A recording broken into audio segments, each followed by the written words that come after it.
Mahkamah Konstitusi, MK, telah membacakan putusan terkait gugatan terhadap Undang-Undang Hak Cipta yang diajukan oleh sejumlah musisi Indonesia. Para pemohon yang terdiri dari musisi ternama seperti Armand Maulana, Ariel Noah, Vina Panduwinata, Rosa, BCL, dan banyak lagi, menggugat beberapa pasal dalam UU Hak Cipta yang dianggap merugikan mereka sebagai pencipta karya. Gugatan ini, yang telah terdaftar sejak Maret 2025 dengan nomor perkara 28 PUU/CC 2025, memfokuskan pada pembayaran royalti yang berhubungan dengan penggunaan ciptaan dalam berbagai pertunjukan. Adapun pasal-pasal yang digugat oleh para musisi tersebut adalah pasal 9 ayat 3, pasal 23 ayat 5, pasal 81, pasal 87 ayat 1, dan pasal 113 ayat 2. Isu utama yang digugat berkaitan dengan kewajiban penyelenggara pertunjukan untuk membayar royalti kepada pencipta atau pemegang hak cipta ketika karya mereka digunakan dalam konser, pertunjukan, atau acara publik lainnya. Para pemohon menilai bahwa kewajiban pembayaran royalti harus secara jelas diterapkan kepada penyelenggara acara, bukan kepada para musisi atau pelaku pertunjukan. Dalam gugatan tersebut, para musisi meminta MK untuk memutuskan bahwa pasal 23 ayat 5, yang berbunyi, setiap orang dapat melakukan penggunaan ciptaan secara komersial dalam suatu pertunjukan tanpa meminta izin terlebih dahulu kepada pencipta, harus dimaknai ulang. Mereka ingin pasal tersebut diubah dengan menegaskan bahwa yang dimaksud dengan setiap orang adalah penyelenggara pertunjukan, dan bahwa pembayaran royalti harus dilakukan sebelum atau setelah pertunjukan berlangsung, tergantung pada kesepakatan dengan pencipta atau pemegang hak cipta. Selain itu, para pemohon juga meminta agar pasal 81 dan pasal 87 yang mengatur lisensi dan kewajiban pembayaran royalti, tidak membolehkan pemegang hak cipta melakukan pemungutan royalti secara diskriminatif atau non-kolektif, dan harus tunduk pada aturan yang berlaku di Lembaga Manajemen Kolektif, LMK. Setelah sekitar 9 bulan proses pengadilan, MK akhirnya mengeluarkan putusan pada Rabu, 17 Desember 2025, yang mengabulkan sebagian gugatan para pemohon.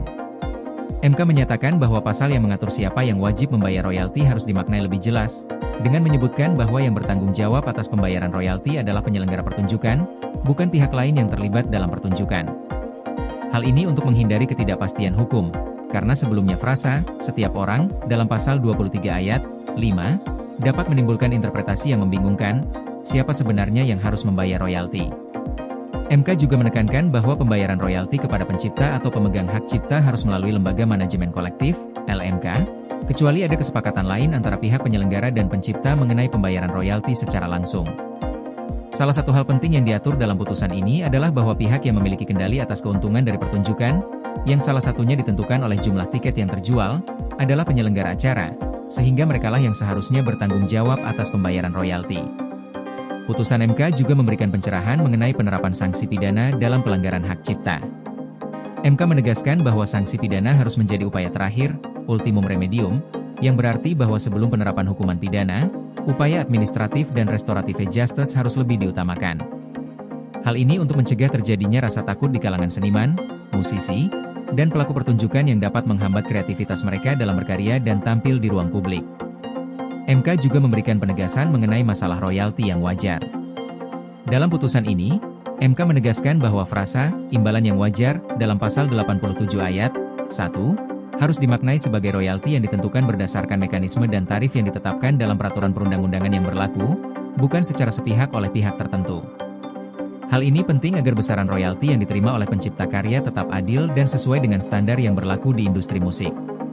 Setelah putusan MK tersebut, sejumlah pemohon, termasuk Armand Maulana, menyambut baik keputusan tersebut.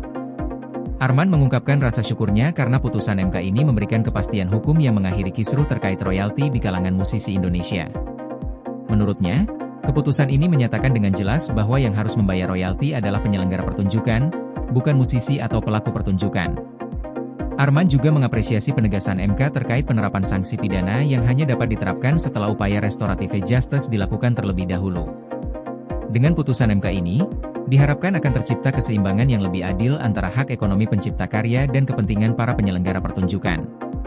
Penerapan putusan ini juga diharapkan dapat mendorong ekosistem seni dan budaya yang lebih sehat, di mana musisi dan seniman lainnya dapat terus berkarya tanpa khawatir akan kesulitan dalam mendapatkan royalti yang semestinya.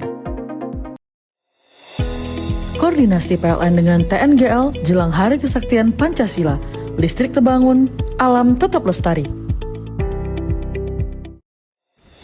Panen perdana garam Aceh. PLN hadirkan energi untuk UMKM di momen menyambut Hari Kesaktian Pancasila.